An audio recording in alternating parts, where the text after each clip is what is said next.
that the Tantric journey could be regarded as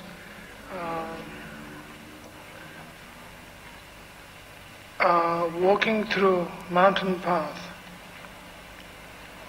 winding mountain path, has all kinds of dangers and obstacles, problems takes place constantly. The wild animals and earthquakes and landslides, all kinds of things takes place, but still one takes the journey. One is able to get through those. And then when you come to the summit of that mountain, finally, not particularly you celebrate, you begin to celebrate that you have achieved, that you have conquered, that you have actually attained the Mount Everest or whatever. Instead of posting a flag of your nationality onto the summit of the mountain, in the Mahāti style seem to be look down again. You see this vast perspective of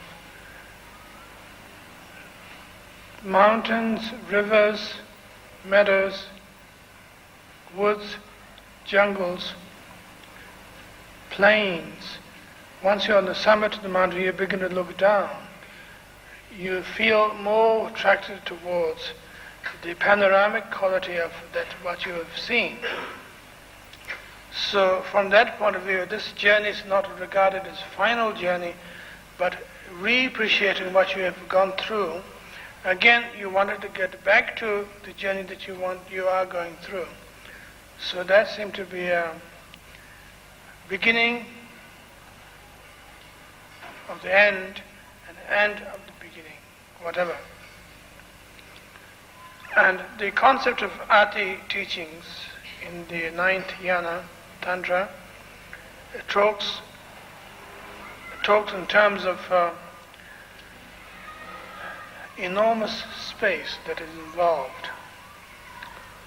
Space from this point of view, not so much of a space opposed to the boundary that makes the space, but a space from the sense that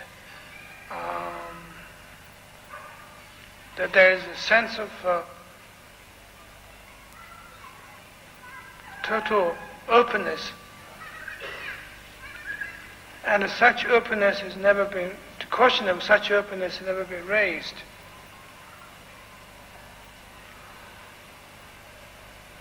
And often this particular yana is regarded as the king of the old yanas. And in fact, traditionally, technical term, Wangyur Tapki Tekpa, which literally means imperial yana. Opposed to regal one. The king had conquered his own country.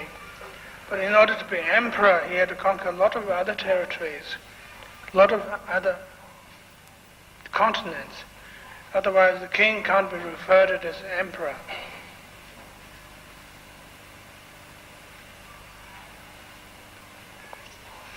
The reason why it is regarded as imperial yana is because the perspectives of the Hinayana discipline is also seen as spaciousness.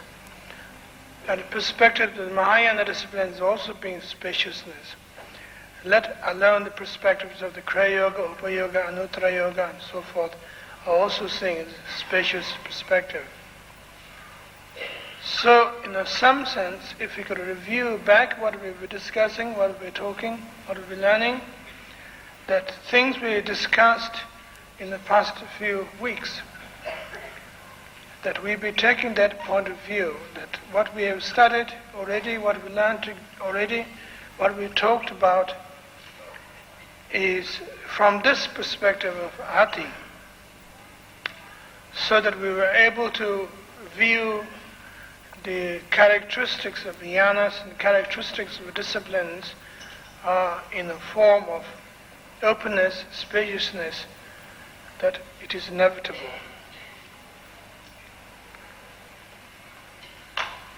And the notion of wakefulness from that point of view. is also one thing, which is final wakefulness of Ati level, Ati Yoga level.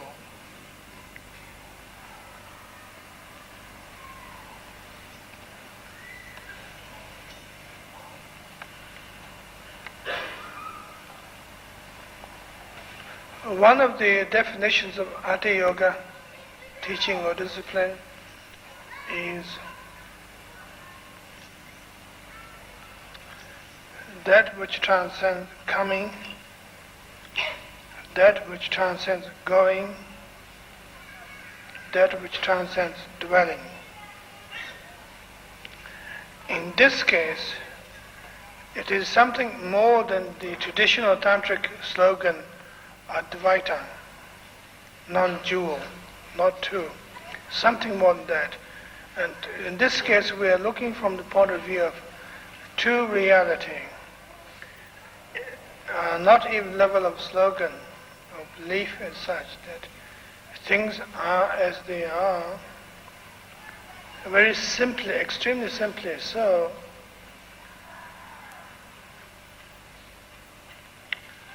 And therefore things are unchanging, therefore things are open at the same time.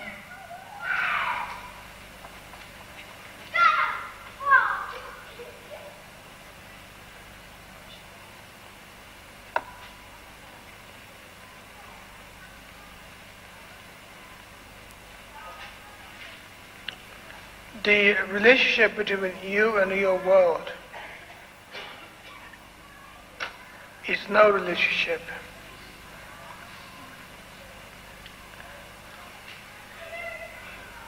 Because such a relationship is either there or they aren't.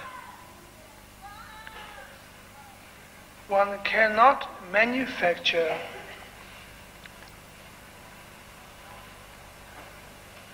a concept, idea, which might make you feel better. From the point of view of Ati's approach is concerned, that the rest of the yanas are trying to comforting you. If you feel separateness, okay, don't worry, there's non-duality, is your saving grace. And trying to rest your mind in it. Everything's going to be okay, don't cry.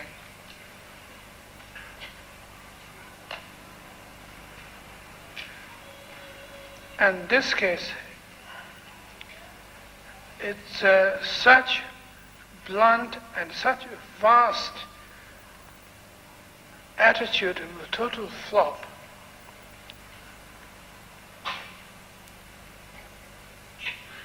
That as if the sky is turned into a gigantic pancake and suddenly descended on your head.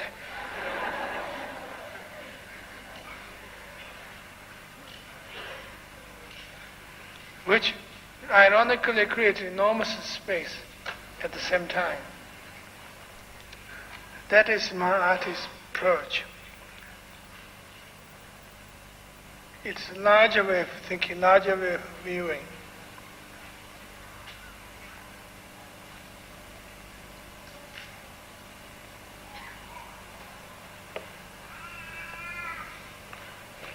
We talk about this tradition, that tradition, the Svatantrikas, or the Yogacharyans, Madhyamakins, or the Kriya Yogins, Mahayogins, Anuttara Yogins. There's so much quarrel goes on between all of those little things. All speaks of language of totality. And every one of them claims they got the answer. The Hinayanists said that they got the answer because they know the reality in their own way. And the Mahayanists said the Bodhisattva is the best guy that you can ever find in the world. And the Tantric practitioners would say that the most powerful and most crazy person that is unconquerable, who achieves siddhas, magics of all kinds, is fantastic.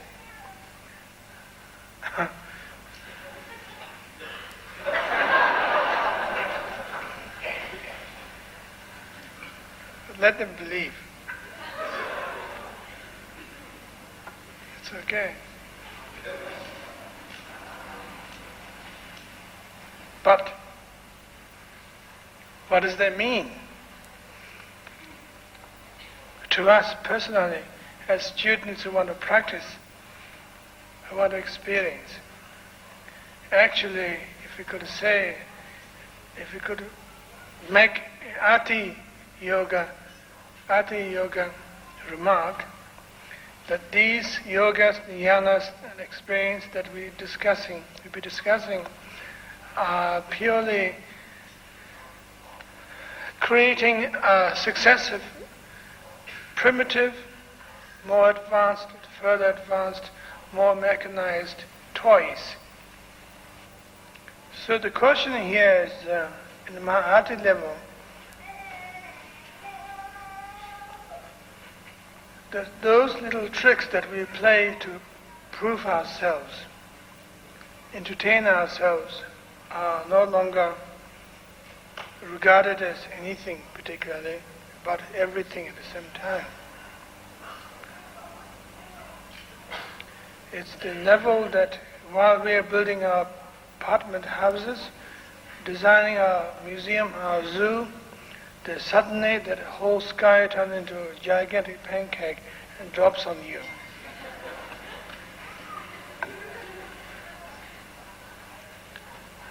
That's the level, as far as Mahati is concerned, we're talking about that level. It's there's a new dimension of surprise, which we never thought, never expected. That one never expected the sky will drop on your head. There may be a fairy tale, or maybe a children's story. If you are interested in writing children's story, you might write it as a great author who had a great idea, but you actually don't believe that. And the sky turns into blue pancake and drops on your head. Nobody would believe that.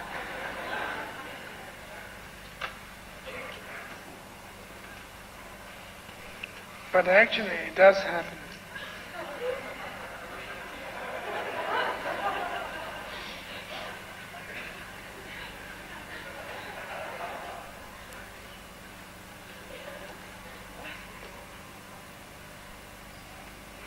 In terms of Mahati experience, actually it does happen.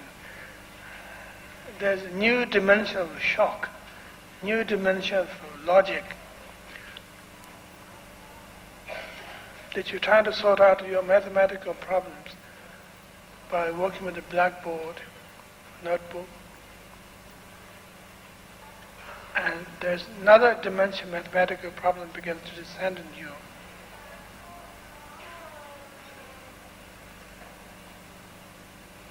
Or another philosophical, other religious problems descends on you, which gives you an entirely new way of looking at the whole thing. The whole thing becomes a different perspective completely.